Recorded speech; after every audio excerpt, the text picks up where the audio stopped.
69 sessió web. N'estàs cibersegur del que fas? Amb Tomàs Roy.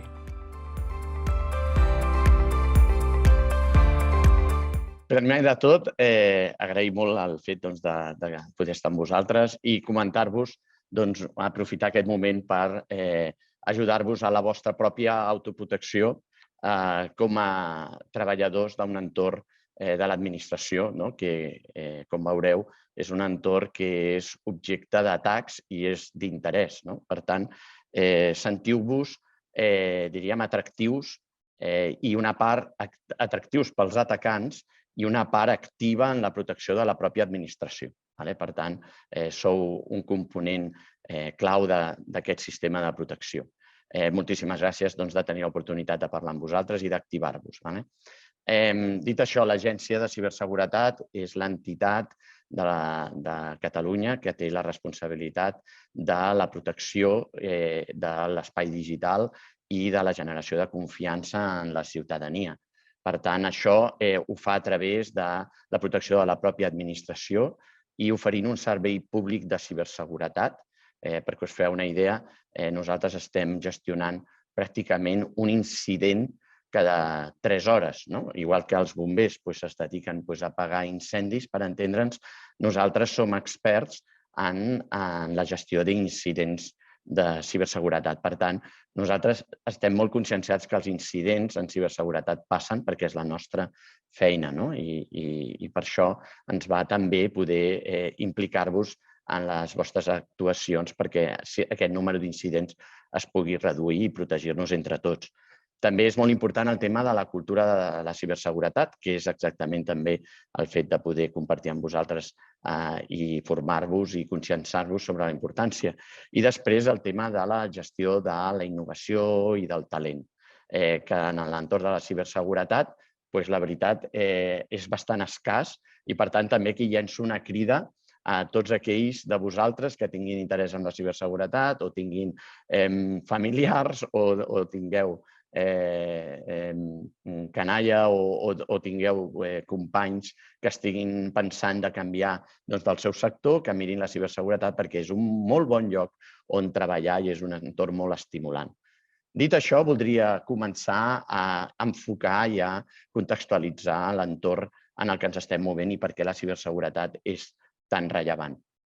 Primer de tot, si pensàvem que les coses que passen a vegades, els riscos, que és el que una miqueta ens dediquem als de ciberseguretat, són poc probables de passar, sapigueu que cada vegada que passa alguna cosa, els atacants s'hi adapten de forma molt ràpida i les coses que ens estan passant últimament no són petites. És a dir, ens va passar una pandèmia i això és una cosa que ens va, crec que era difícil de preveure com ens canviaria a tothom i, de fet, va ser una gran oportunitat pels atacants i, de fet, aquí vam descobrir un especial interès en l'entorn sanitari, evidentment perquè era en aquell moment un entorn molt sensible, i a la pròpia administració pública vam veure uns grans creixements i ara, per si el de la pandèmia no fos poc, ens trobem amb un conflicte bèl·lic i amb aquest conflicte bèl·lic es parla de guerres híbrides. I això, que sembla que queda molt lluny, en veritat, cibernèticament ho tenim a un clic.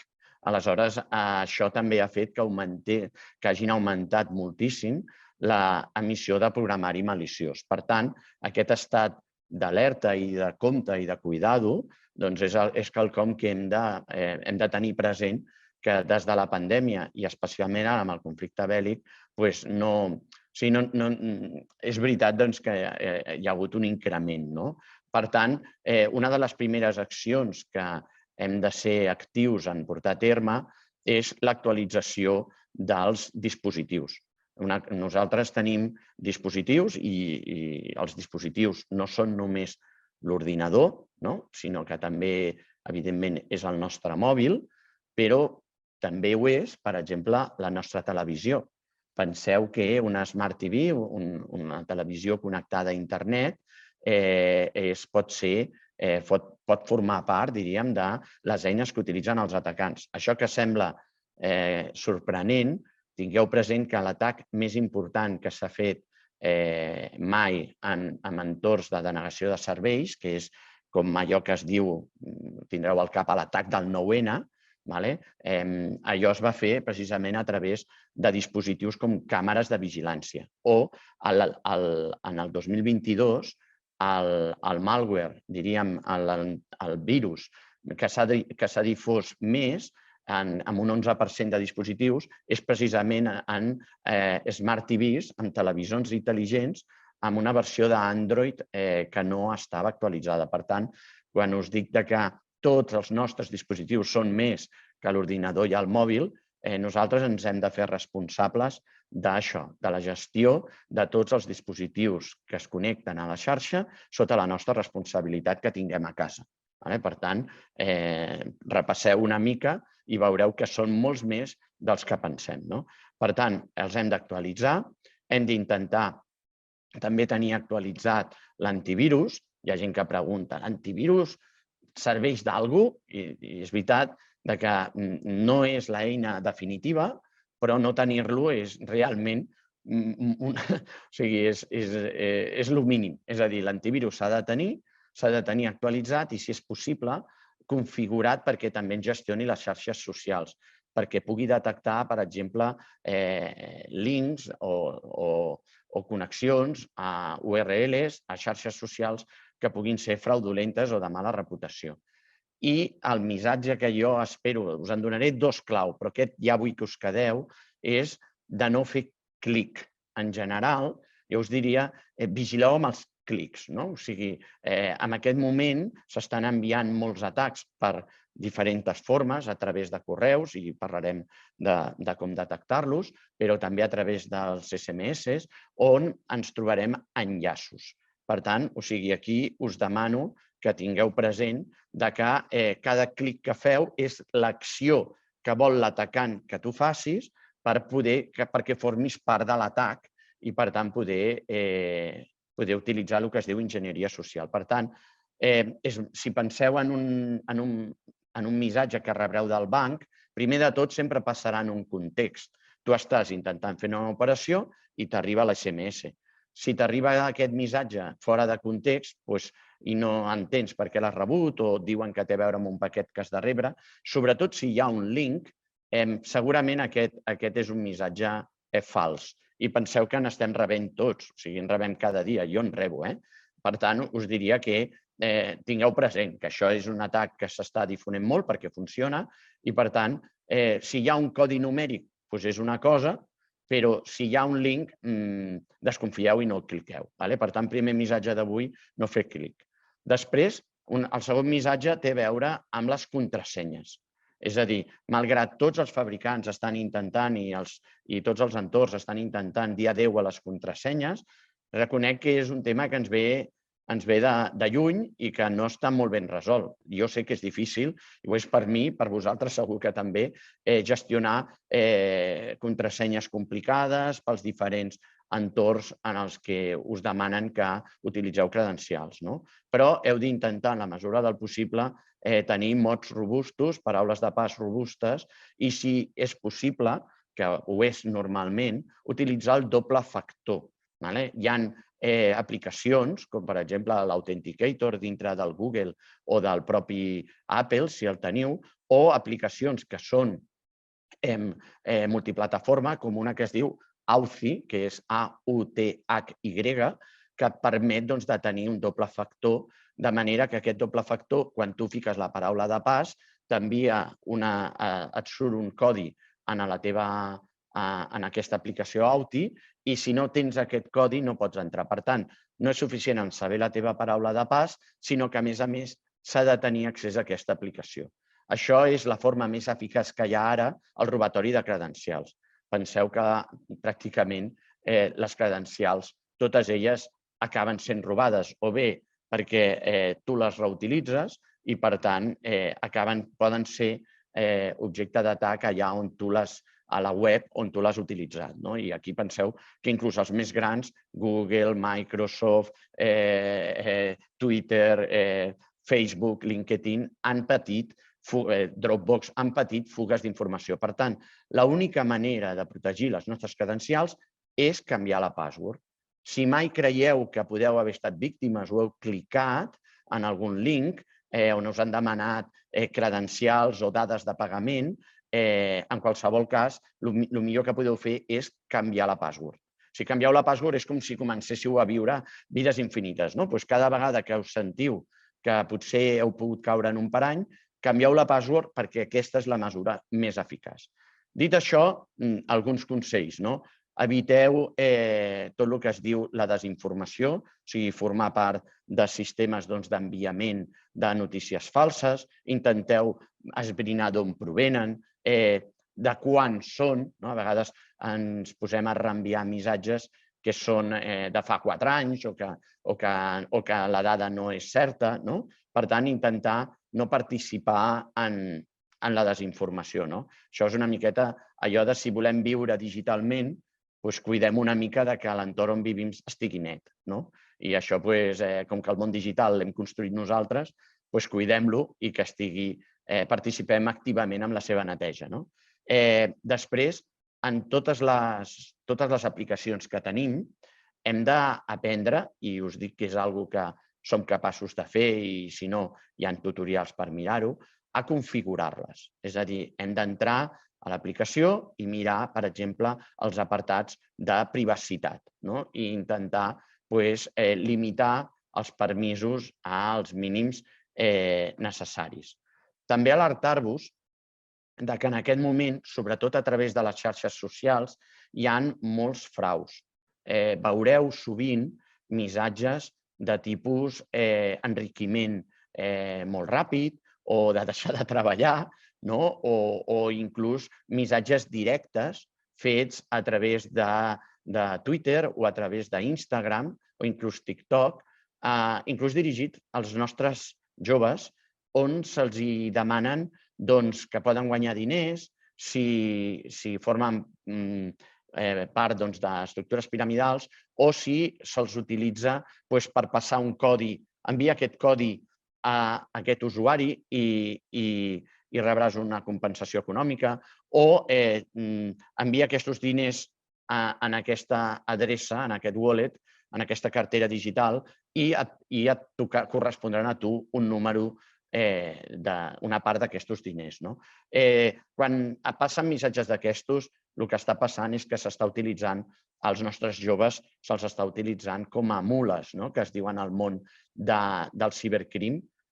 Penseu que el cibercrim és real, és una indústria que funciona molt bé, molt sofisticada i que avui en dia està generant per als criminals ingressos superiors al del narcotràfic, amb unes possibilitats de ser detectats o penes molt baixes, de molt poc risc. Per tant, estan intentant aprofitar tots els recursos que tenen i les xarxes socials les utilitzen per fer estafes o per fer participar a persones amb promeses de guanys en aquestes estafes. Per tant, activeu-vos també amb això.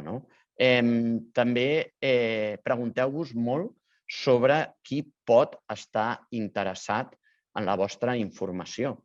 Per què ens estan demanant accessos a permisos en el nostre entorn de mòbil o ens estan recollint dades que a vegades no són les que semblen pertinents per l'ús que jo vull fer d'una aplicació. O sigui, no és evident que si jo vull fer retoc de fotografies o sigui necessari, per exemple, tenir accés a la meva agenda d'usuaris. Per tant, mirem molt quins són els permisos que es van demanant. A més, també penseu en el tema de la connectivitat. Per poder fer funcionar el món digital ens cal estar connectats. Això s'utilitza sovint el fet d'oferir connectivitat amb wifis en entorns per poder escoltar, copiar el tràfic que passa a dintre d'aquella xarxa. Aleshores, si entrem en un local, ens convé anar a demanar a la barra, si és un bar, doncs dir, escolta, em pots donar la wifi? No, en cap cas, connectar-nos simplement perquè veiem que hi ha una wifi que es diu igual que el nom del local, sinó anem a demanar la contrasenya, verifiquem sempre que podrem identificar els recursos que se'ns posen a disposició. Penseu que molts dels atacs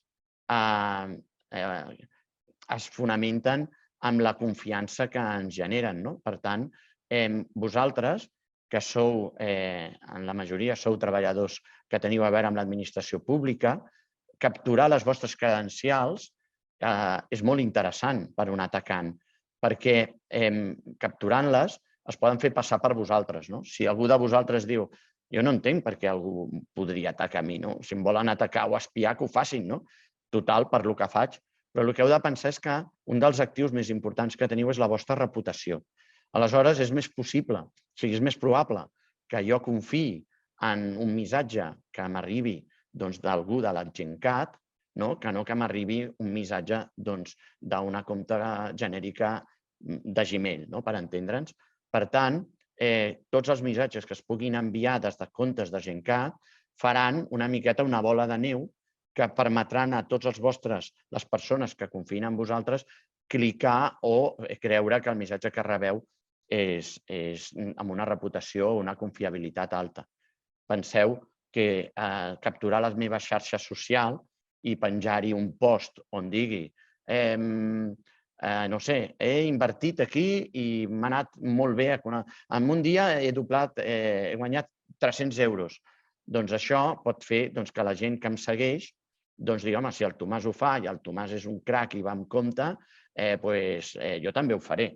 I per tant, penseu que la nostra reputació aquí és el bé més preuat i la nostra credencial, per començar, ja permet tenir accés a recursos que són de l'administració. Per tant, protegim-nos i desconfiem de missatges que ens puguin arribar, encara que ens arribin d'un entorn confiable, però que siguin, en certa manera, estranys. Per anar acabant, també penseu que quan nosaltres ens connectem en un ordinador, a vegades ens és còmode deixar sessions obertes. I, per exemple, no sé, deixar que sigui automàtic entrar en el correu personal o que guardi les credencials. Això podríem dir que quan és en un entorn segur i ho estem fent dintre de l'ordinador de l'empresa i dintre de la xarxa corporativa, estem dintre d'un entorn protegit. Si això ho fem en l'entorn de casa o ho fem des d'un ordinador compartit o d'un amic, perquè en aquell moment volem accedir a un correu de feina que és urgent, verifiquem sempre que no es guarda la credencial, la contrasenya, i que en acabat ens fem el que es diu el logout, ens tanquem la sessió, per evitar que només obrint aquell navegador es pugui tornar a tenir aquesta activitat, es pugui capturar la nostra credencial o el nostre compte. Penseu que encara que és difícil gestionar les credencials i hem parlat de canviar-les, existeixen el que es diuen clauers digitals en els quals podem guardar en una aplicació o en el núvol totes les nostres credencials perquè no ens haguem de preocupar de recordar-les i perquè ens donguin ajuts a fer contrasenyes complexes. Per tant, també us diem que com que cada vegada hi ha més elements digitals, l'ús dels clauers digitals ens ajudaran a tots. I per anar acabant, parlar de ser conscients, com us he dit, per nosaltres és la nostra feina, gestionar incidents. Jo us demanaria, i amb això no vull assustar ningú, però penseu que tindreu incidents. Per tant, no espereu tenir sort i no tenir-ne, sinó ja us fiqueu en la posició que tindreu algun incident i, per tant, ja us heu de prevenir. Per tant, copieu les dades que són més importants per evitar tenir, si hi ha un incident, no saber com actuar. Per tant, una còpia de seguretat seria una mesura mínima de garantir que podries recuperar-te d'un incident. I fins aquí, agrair-vos a tots la vostra presència a l'organització per posar-me un públic tan numerós a disposició i quedo obert a les vostres preguntes que em pugueu fer. Recomanaries l'ús de gestors de contrasenyes? De fet, no només. Us dic que està previst un creixement d'aquestes eines. Jo us diria que les aneu provant, amb les que us trobeu més còmodes, però són eines que jo crec que ens fa... El problema de les contrasenyes és que humanament és molt difícil de gestionar. Per tant, jo us diria que proveu-les perquè funcionen i és una forma de protegir-se també. Hi ha prevista alguna actuació de bug bounty dins la Generalitat, com la que va organitzar l'Agència Catalana de Ciberseguretat i la Direcció General d'Atenció Ciutadana al desembre de 2020 per detectar vulnerabilitats? Va ser una iniciativa, com sempre, pioners. En Jordi va aquí demanar-nos i es va oferir, a més, a fer aquest exercici. Els exercicis de Bug Bounty són uns programes en els quals es demana la col·laboració dels entorns, els que podríem dir els hackers, perquè ajudin a detectar problemes de seguretat per protegir i fer més forta la xarxa. Reben recompenses, diríem, en base al que troben. Ja us dic que sí, tenim un programa de Bug Bounty en aquest moment amb una empresa que es diu Yes We Hack i que, per exemple, en aquest moment ja han inscrites 5 universitats perquè el seu entorn web es pugui ser contínuament revisat per aquesta col·laboració dels hackers ètics, per entendre'ns. També penseu que totes les parts, tota la Generalitat, a l'entorn públic, és objecte contínuament de simulacions o intents d'atacs o de phishing.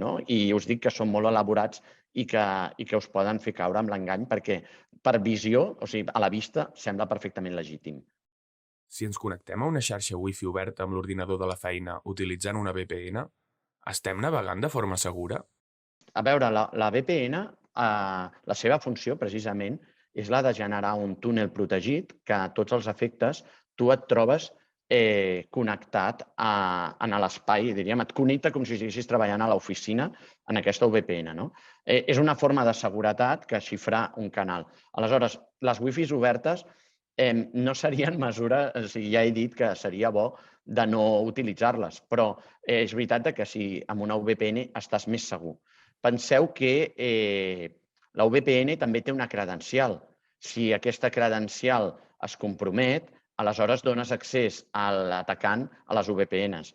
Mentre va haver-hi la pandèmia, el principal focus d'atac van ser les VPNs i els escriptoris remots, perquè els atacants es van adonar que era la forma de treballar que utilitzava la gent. Per tant, qualsevol eina de protecció pot ser en si mateixa una vulnerabilitat. En un entorn de Wi-Fi desprotegit, evidentment, amb una VPN és molt més segur treballar. Quins són els avantatges i desavantatges del programari de codi obert respecte a la ciberseguretat?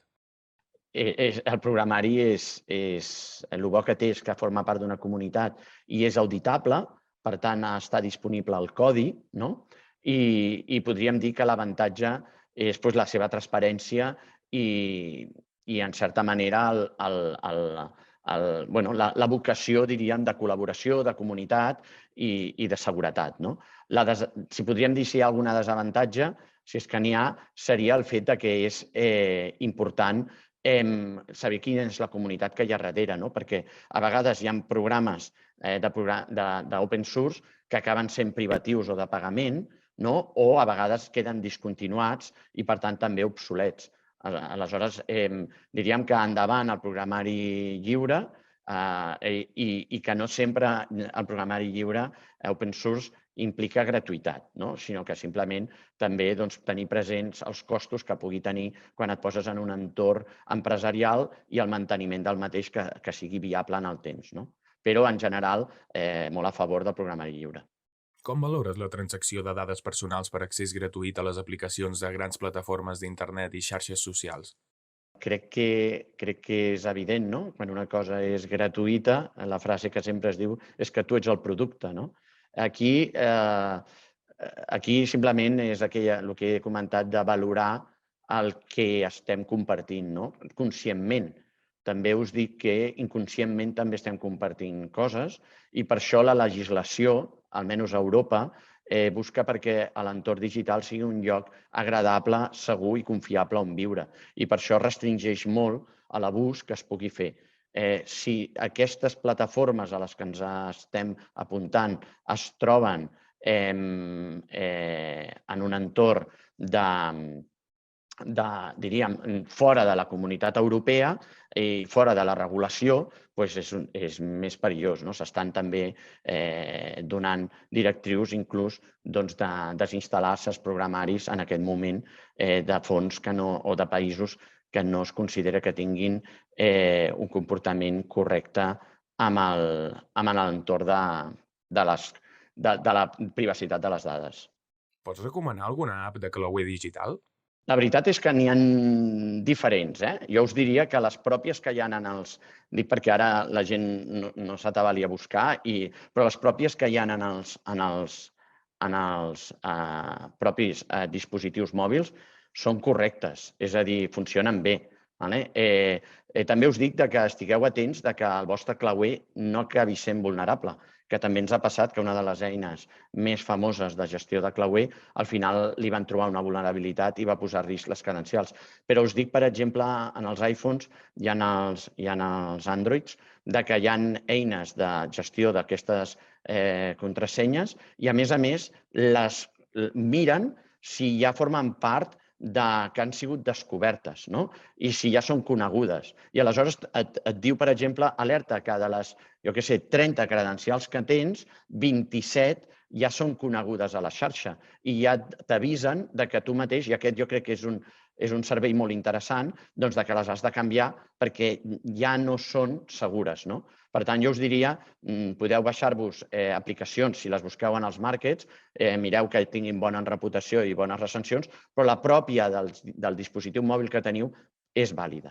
Quan ens demanen contrasenyes, tendim a posar sempre la mateixa, per la dificultat de recordar-les. Aconselles l'ús de diferents contrasenyes sempre? Primer de tot, aprofito ja per acomiadar-me de vosaltres, perquè aquesta és l'última pregunta i agrair-vos la vostra disponibilitat. Donaré 2 consells. El primer és que, evidentment, aconsello que no reutilitzin les credencials, però també aconsello que no posem contrasenyes en entorns on no hi tornarem. És a dir, a vegades ens demanen que ens donem d'alta en un servei o en un entorn i posem una contrasenya molt propera o reutilitzem una contrasenya quan en aquella web no hi anirem. Aleshores, jo el que us diria és, recordeu que hi ha un botó que és he oblidat la meva contrasenya, doncs poseu una contrasenya que oblidareu, poseu-la per oblidar-la i si mai heu de tornar, que segurament no hi tornareu, digueu que no recordeu la contrasenya i torneu a crear-ne una altra per oblidar-la. Per tant, vigileu amb aquesta obsessió de recordar les contrasenyes o posar contrasenyes que hem de recordar a tot arreu, sinó que seleccionem molt bé quins són els llocs on ens mereixen que fiquem contrasenyes del nostre, diríem, que són les nostres bones contrasenyes. No regalem contrasenyes a entorns que no requereixen, que no hi tornarem, vaja. Fins aquí aquesta sessió. Us recordem que podeu seguir les sessions web en directe cada primer dijous de mes a les 9 del matí, o recuperar-les a través de YouTube i les plataformes de podcast.